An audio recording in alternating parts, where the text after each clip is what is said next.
These are only the tangible economic stakes, Mr. President. The inherent value of asserting a rules-based order in international law is priceless. China had continuously taken aggressive and disrespectful actions towards us over many years. Mr. President, Malaysia and Vietnam. Let me address the Senate President because he addressed my comments. well, I'm trying So- to address the good gentleman's many points that are accumulating. Well, Mr. sorry, President. Senator Hontiveros, I was just also addressing your point. I'm not saying malito, but I'm not also saying tama. And, Katapos po and ng in ICJ, sa GA po 1985 dinala. let me finish, Mr. No, just President. I'm correcting And- the fact, Mr. Yes, and President. I'm also correcting also your facts. So These are only the tangible economic stakes, Mr. President. The inherent value of asserting a rules-based order in international law is priceless.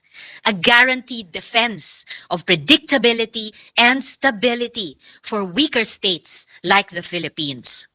Mr. President, considering all that we stand to lose, I maintain that there is no other option but to stand united behind the Philippine victory in The Hague and in opposition to the illegitimate territorial claims embodied in the so-called 9-dash line. Mr. President, taking this to a vote before the United Nations, knowing the stakes, knowing who we are up against, is us telling the Filipino people that we will not cower in fear, that we will fight with them. As the BRP Sierra Madre, tattered by the weather and battered by history, continues to stand defiantly as a symbol of a country that will not yield, not one nautical inch, so too must we stand. Let us take heart from the courage of our own people, the fisherfolk who still venture out to sea, the Philippine Marines who stand their ground on a rusting ship. Gawin po natin ito para sa kanila, para sa ating mga anak, para sa mundong pinoprotektahan ang mahina at nirerendahan ang malakas. At higit sa lahat, para sa minamahal nating Pilipinas. Mabuhay, Mr. President, og daghang salamat. let me thank all of the sponsors led by Senator Hontiveros for bringing up this issue. In that light, Mr. President, I'd like to put on the record that I agree 100% on the outrage of any claim, and more so, any aggression, no, or any move against our sovereignty, our territory, or sovereign rights.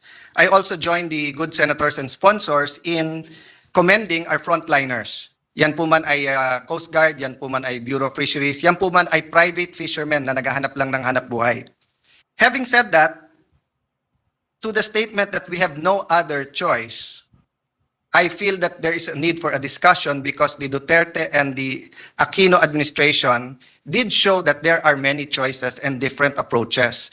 So with the permission of the body and of course of the good senator, if I will be allowed to interpolate, I'd like to bring up the questions of who, what, and how.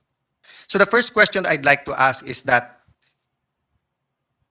who are the parties to the dispute in the West Philippine Sea?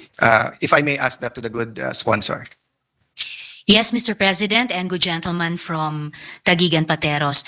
There are many parties, many claimant nations in the whole of the South China Sea, including China and the Philippines and various others.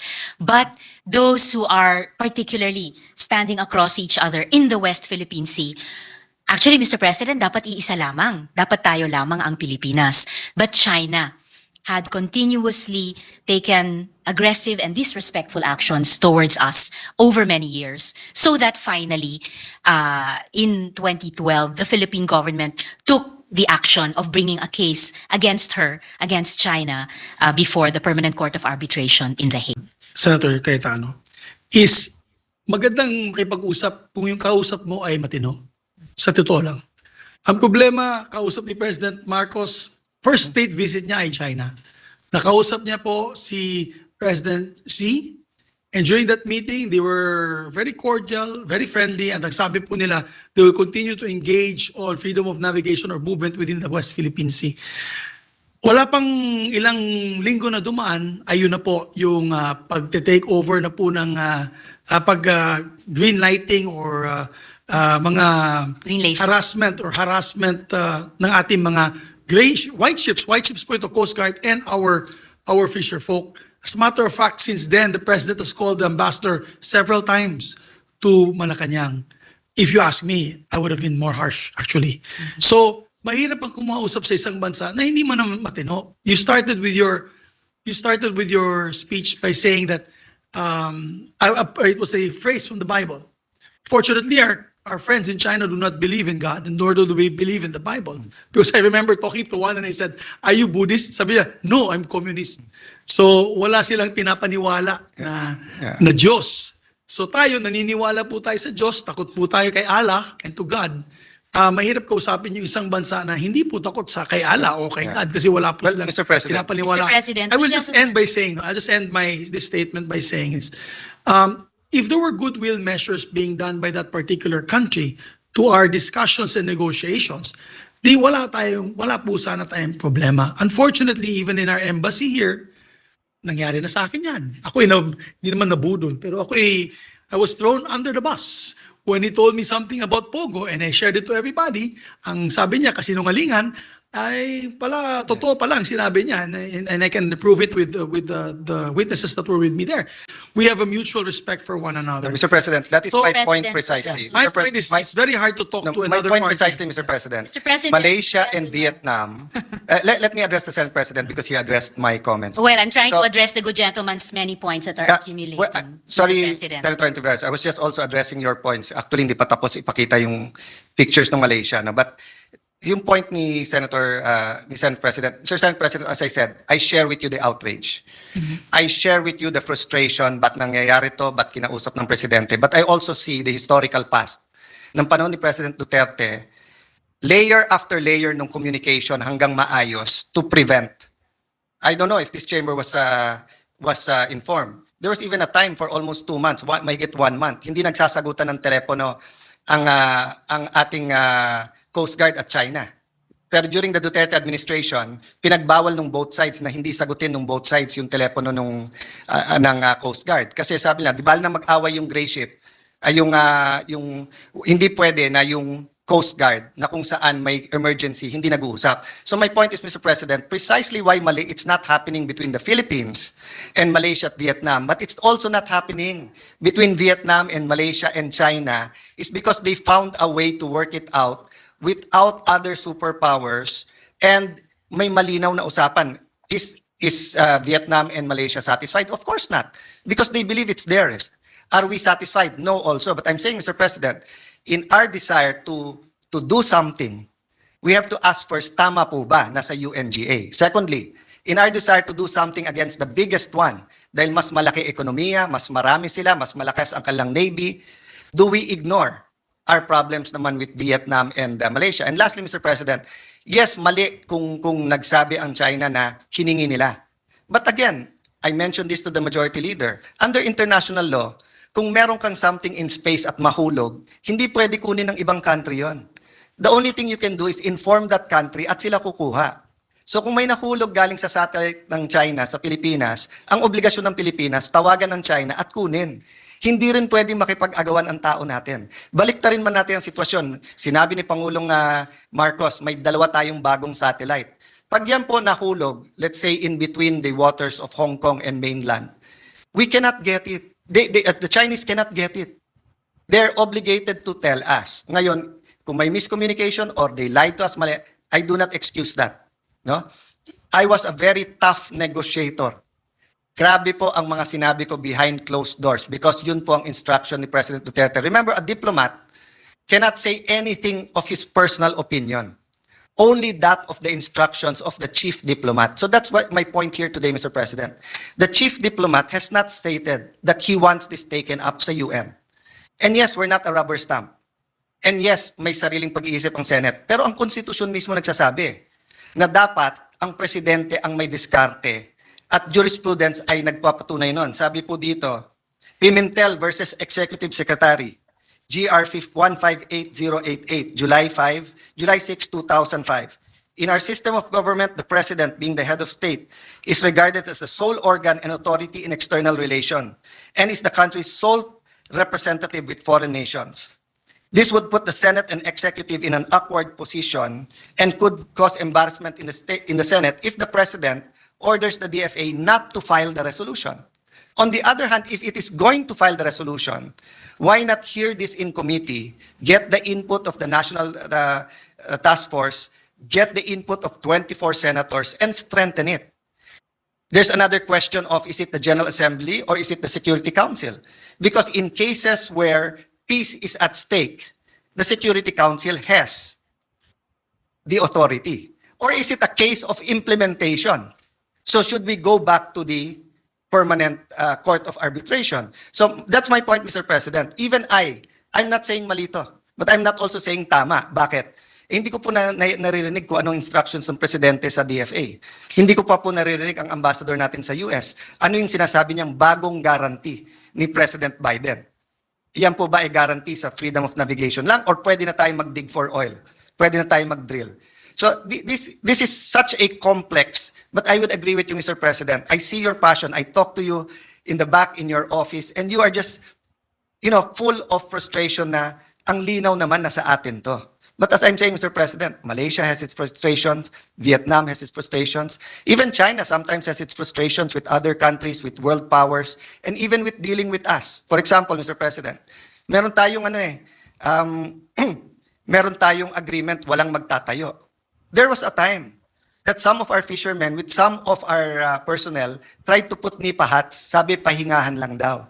So syempre nag-react yung China. And magalit man yung iba, tama sila mag-react. Bakit? Pumirma po si Blas Ople dun sa ASEAN sa agreement na pagbakante yung mga island, mga features, wala muna magtatayo ng kahit ano. And President Duterte asked me, Alan, ba't tayo hindi pwede magtayo ng kubo? Para lang naman shelter ng fishermen yon. Sir President, I will give you 2 reasons bakit hindi pwede. Number 1, yung declaration of conduct. Number 2, yun ang ginawa ng Chinese eh. Sabi nila kubo lang, then ngayon punong-puno na. So alam na nila yung style na yon, kaya worry sila pag yung iba. So do I condemn them for doing that? Yes. Dapat yan wala. Dapat walang nakatayo sa mga island na yan. Tayo lang po, sa lahat ng claimant, tayo lang po ang disente, so to speak. Bakit po? Basic lang ang binibigay natin sa ating mga militar na nandun. Hindi natin minimilitarize to the point na it becomes a threat to our neighbors. But as the pictures would show, the Malaysian pictures, the Vietnam, this is a threat to our national security. Meron na pong submarines ang Vietnam at Malaysia. Pag ang China po ay nag-retreat at umalis dun sa mga islands na hawak po nila, malaki po ang problema natin. Bakit? Ngayon po yung consensus madali kasi malaki yung China. So madaling sabihin po, bully sila. Pero po ang Malaysia is smaller than us. So if we have a dispute with Malaysia, what will the US say? And will we be the bully or will Malaysia be the bully? Ganon din sa Vietnam. So, Mr. President, yes. the point I want to make, no, and I can wrap up or we can continue, is that I really appeal to you, to the body, let us fully take this up in the committee. Kung kailangan 2 linggo, araw-araw, lahat ng briefing, kung kailangan in your chamber, kausapin din natin yung Chinese ambassador if we have to get think tanks from Southeast Asia, because it's just so important. And I guarantee you, no, if we simply pass this resolution, tapon lang natin sa UNGA, madi-disappoint tayo. Because history has proven what I'm saying, na the UNGA is for consensus. It is not for highly contentious issues like this. Mr. It may work, President, it may not work, gentlemen. but just my last point, Madam. My last point is, it's so important that if we don't get all the information, study it well, and maybe help the DFA craft the resolution itself, kung yun ang desisyon natin, baka maging negative pa sa atin to later on. So let me stop there and thank you for your patience, Senator Hontiveros and Senate President. Allow me to begin with 2 of the important last questions raised by the good gentleman from Taguig Pateros. Tama ba pumunta sa UNGA? Ang UNGA ba o ang UN mismo ay para sa consensus building and not for conflict resolution or not for upholding yung katamaan ng posisyon ng isang bansa na nanalo na ng kaso? Actually, if we examine history, Mr. President, tama tama din na i-consider nating pumunta sa UNGA. For example, Mr. President, the Nicaraguan government went to the UN General Assembly to enforce the International Court of Justice or ICJ decision against the US. So Nicaragua, isang maliit na bansa din tulad natin, ang katapat niya sa pinagdesisyonan ng isang international court, ICJ in that case, ay isang dambuhalang bansa rin, ang US noon, tulad natin ngayon sa China. They won in the ICJ, ayaw sumunod ng US to cease and desist in its activities around and inside Nicaragua, kaya dumulog ang Nicaragua sa isang katulad na resolusyon sa UNGA, and they were upheld by the United Nations General Assembly. So, hindi mutually exclusive itong iba't ibang ginagawa ng gobyerno natin noon at maaring gawin ngayon. Pangalawa, do we ignore the problems with other countries? No. In fact, earlier I said that the good gentleman could also request the DFA to file a case before the PCA vis-a-vis our relations with Vietnam. Hindi po mutually exclusive itong ating resolusyon ngayon at ang ganyang posibleng course of action. Sinabing walang teritoryo nung nakaraang mga taon. That is arguable, and I could research about that and get back to our dear colleagues on that. But yung isang malinaw na nangyari nung nakaraang mga taon which exacerbated the problem for us vis-a-vis China ay dinredge ng China yung ating seabed at ginamit yung ating sariling marine natural resources para maglikha ng mga artificial na isla, imilitarize yung mga iyon at i-claim na kanila. Hindi policy ng US na i-enforce. Actually, hindi naman policy, hindi namang ibang mga bansa to enforce a favorable ruling that a country like us has been awarded in a forum like the PCA. It is up to us to continue taking the executive and legislative actions to stake our claim on the ground or in the water. And certainly, yung pagdulog natin sa UN General Assembly, as the Senate may approve it, expressing the sense of the Senate, and as the DFA would be the one to finalize the final language para makalikha ng mas malawak na consensus with other nations in the UNGA, Mr. President, I think is a very reasonable course of action based on principle at based sa nakaraang mga karanasan ng ibang mga bansa din, Mr. President. Mr. President, yung pong Nicaragua po, sa ICJ po dinala yon, hindi po sa GA. Katapos po ng ICJ, sa GA po dinala. Let me finish, Mr. No, President. just I'm correcting the fact, Mr. Yes, President. and I'm also correcting also your facts. So, the general compulsory jurisdiction of ICJ, nag-withdraw ang US after that. And in fact, ang US, naghintay ng mas friendly na administration sa Nicaragua bago sila nagbayad. At walang nagawa ang GA to enforce, to make sure that US paid. In fact, some writers and some thinkers said, nag-weaken pa nga yung UN noon. Bakit? Kasi pag nagbotohan, so for example, we bring our resolution to the UN. The UN is strongest pag consensus. Ano po ang definition ng consensus sa UN? Ang definition po, walang nag-object ni isa. So sa UN po, pag nagbotohan at wala pong hindi po magbobotohan, sasabihin la it is the consensus of the UN, etc. That's the most powerful sa UN. Pag may isa, magbobotohan. So, if countries close to China vote against us, they will not implement this. It will make our PCA arbitration ruling even weaker. No, Mr. Kasi President. supposedly, that's the opinion of the good senator. And again, I bring you back to the administration of Duterte and Aquino. Because we'll go back to multilateral and bilateral. No? India and Pakistan have a dispute. One of them wants bilateral, the other one wants multilateral. Senator Aquino here and his father are very frequent sa IPU. Have you ever seen an American congressman or a congresswoman or senator there? No. Why? They do not attend these multilateral legislative bodies because they do not want to be bound by them. What I'm saying, Mr. President, is that we cannot say, don't worry, nandyan ang US, they will take care of us. Our relationship I'm not with saying US, that, Mr. President. well, many of the colleagues and allies of Senator Hontiveros in the media, whether it was the former Secretary, Justice Carpio, you have given many of your opinion during the Duterte administration. It was all leading to that, no? And even in the CA, no? Even the assurances of our ambassador to US. Ang eto point ko, the US is a good friend. They're an indispensable ally. people to people, sa ating security economy, we should get closer to them. But we should not be anti-US nor anti-China. We should be pro-Philippines. Because iba ang interest ng US sa interest ng Pilipinas, sa interest ng China. Yes. Freedom of navigation, pareho tayo sa US. Pero dito sa ating territory and sovereign rights, wala po so far guarantee ang US. Hindi po sinasabi ng US, sige, go ahead. Get the minerals, get the oil. Sagot ko kayo. Wala pong ganun. Kaya nga ang suggestion ni Justice Carpio, makipag-gitgitan tayo at pagka binomba yung ating isang barko, may war na. Umani naman ito ng iba't ibang reaksyon mula sa ating mga netizens. Ayon kay Hearthback Amante, tumpak ka Sir Cayetano. Senador Cayetano is an experienced diplomat and with good record in terms of that. Pahayag naman ni Gina Roblica, very well explained Senator Attorney Peter Cayetano. Anong alam niyang si Hontiveros sa international law? At ito naman ang saloobin mula sa ating kababayan na si Angel May, si Cayetano pa talaga ang kinalaban ni Riza na malayo ang agwat, wala ka naman alam patungkol sa issue na yan. Mga kababayan, feel free to comment below para maglabas ng saloobin sa balitang ito.